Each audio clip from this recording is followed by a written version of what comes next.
Hello and welcome to another episode of the Property Investors Handbook Podcast. I'm your host, Adam Bell, and today we're looking into the immediate dangers of self-managing rental properties. We're joined once again by Colleen Sutherland from Sutherland's Property Management Group, who is going to highlight the key risks and how to avoid them. Colleen, it's great to have you with us. Thanks, Adam. Okay, so can you explain why simply collecting rent and fixing maintenance issues doesn't fully cover the responsibilities of a landlord? Well, that's a good question. What it would be is that you need to know the processes, and the processes go well beyond just collecting the rent and fixing the leaky taps. Yep. They are quite a strict set of guidelines that a landlord must follow, as well as a tenant, and setting out the rights and obligations of both the landlord and the tenant. We've delved into those, in quite a bit of depth in other episodes, isn't it? It's just the legislation that is around all of this, Yes. and changes to it all the time. With property management, you begin with the end in mind. So if you haven't done XYZ, you may have to go back to the start. So you need to know what XYZ is to avoid any losses. No, absolutely. I mean, even we talked about in the last episode about renting to family and friends, and that came up on how often should you have inspections. But all of that is governed, as you've said, by a set of rules, by a set of legislation. And, just as a property owner, you're not going to be au fait with those, are you? And it's going to take a lot of time to actually to become... catch up. Oh, wow. It's just huge. And, there is stage 2, part 2 coming in. So we got told that there was going to be changes, and we've had to pivot quite a bit in the last 4 years. However, what they didn't tell us that we had to pivot on the pivots. Right. Yeah. Yep. So when I learned about those, it's like, why would you manage it yourself? Yep. Because there are so many pitfalls that you get yourself into trouble, and you're the property owner. Could be at a loss. Absolutely. I mean, it's just been a common theme of this whole entire podcast that we've done. You are a professional. This is your full-time job. You've been doing it, well, as an owner for 20 years, but for over 30 years. What you don't know isn't worth knowing. But look, that's the type of commitment and experience you need to be able to manage properties effectively, to have the systems in place, to have the paperwork to cover absolutely everything. I just can't imagine why someone would want to manage one themselves, knowing that what you do, how you do it, and how would someone who has a full-time job and doing something else be able to do that themselves? Correct. So that property owner who wants to manage the property themselves, and it can be done, but you need to be au fait with the legislation first and foremost. And secondly, you need to have the time. And then thirdly, you need to carry out whatever those requests or requirements are. And you have to have that time. You can't just jam it into, I'll do it on a Sunday when I've got a free day. You can't do that unless you've got certain things in place. Sure. And the consequences of not managing a property correctly, so breaking some of the rules or breaching some of the legislations. I don't want to scare people, but what are sort of some of the consequences that could come out of, those sort of things? So what we've found previously is that a landlord lives around the corner, and his property, he rents the property out himself, and, he collects the rent. Gone are the days we used to go around there and collect the rent, but he collects the rent as in the tenant pays him.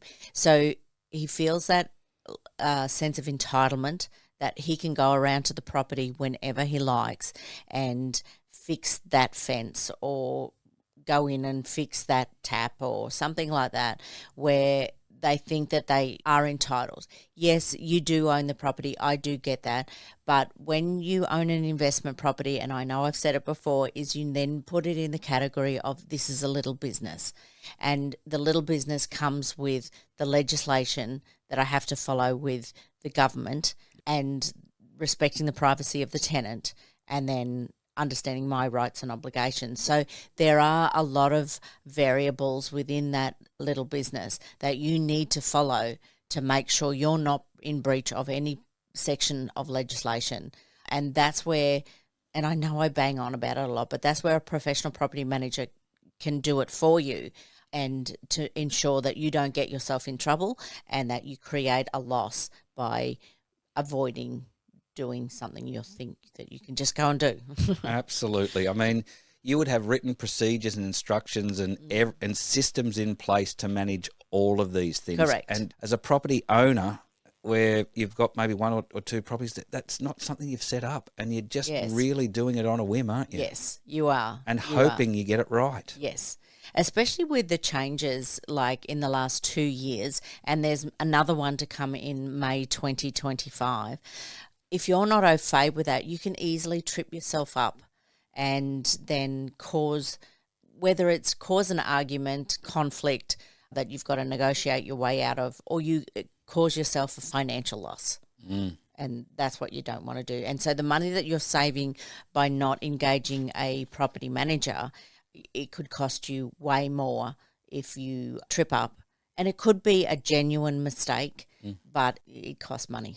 No, absolutely. Yeah. We talked about paperwork earlier. So if someone is self-managing, what would you say would be the minimum amount of paperwork and documents that you'd need from start to finish that you'd need to put in place as a self-managed landlord? Cover all the scenarios. Well, you're going to need a lease to start off with. Yeah, you need the lease, the bond forms, the entry condition reports, entry notices, breach notices.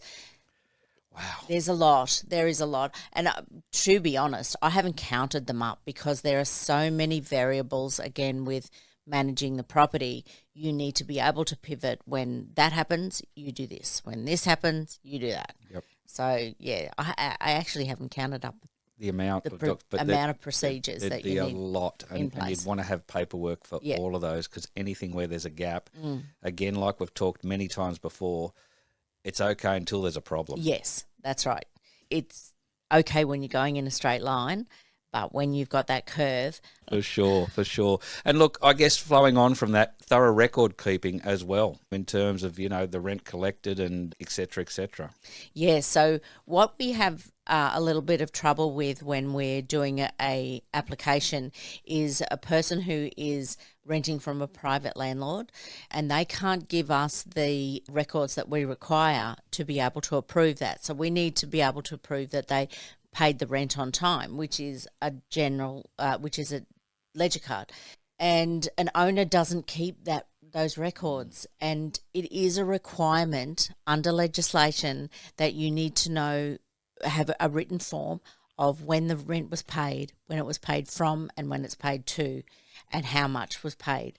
And that can be in the form of an Excel spreadsheet. But if a property owner, which has happened twice in the last 2 weeks, I'd say, hasn't kept those records correctly, then I can't accept that tenant, because I've got nothing to say that he pays it on time every time. Sure. Yeah, so it then will affect the tenant renting from a private landlord unless the private landlord has those procedures in place. The other thing we need is the routine inspections. So we ask the property owner, were they done regularly? Was there any problems? Blah, blah, blah. And they go, oh, we never went there. And it's like, okay. Wow. So if you don't go to your property at least once a year as a private property owner, that could void your landlord's insurance. Sure. So it has ramifications. Yeah. Now, for those landlords out there maybe listening who are self-managing or considering self-managing, you are able to offer just bespoke services, aren't you, to Correct. them? So, Yes. Just the lease or just the inspections, or Yes. So give me the key things. If a landlord does want to, let's call it self-manage, but outsource the most important things so that they can, let's just say, minimise risk, what would be the things you would suggest that an agency like yours that you would outsource as a bare minimum? Right. As a bare minimum, I would be outsourcing the placing a tenant. So to place a tenant, you need to have checked out their application form, done your due diligence. You need to have done an entry condition report that is quite detailed with lots of photos, and you need to have the agreement in place with all the terms and conditions set out in writing. That would be the bare minimum. Bare so minimum, at least get yes. the person in under the right Yes, and the right entity, the correct terms and conditions. But the lease, all of that done. Yeah, Yep. with all that done.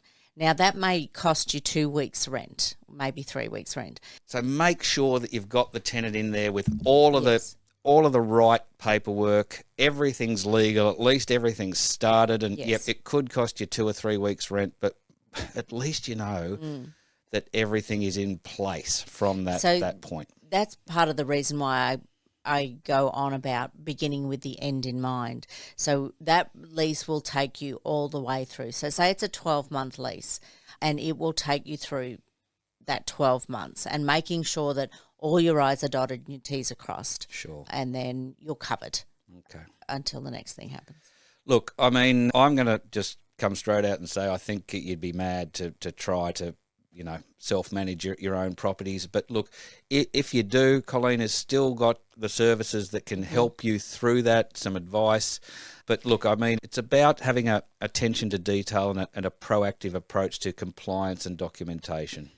The other thing that we do for a couple of clients, and this is at their request, is that even if I don't place the tenant, I will manage the rent. I manage the money. Sure. And that in itself might just be something. And again, it's cheaper, but then don't be surprised when we say to you, an inspection will cost you this much, or carrying out your maintenance will cost you that much.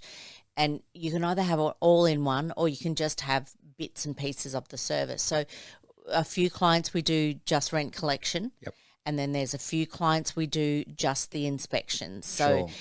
one scenario was a landlord lives next door and we just do his inspections. So he does everything else. We do his inspections, whether they're entries, exits or routines, because he's in a wheelchair. Right. So that's where our service comes in handy, where we can do those things for him to make sure that he remains compliant and that he knows his property's being well taken care Sure. of. So, yeah.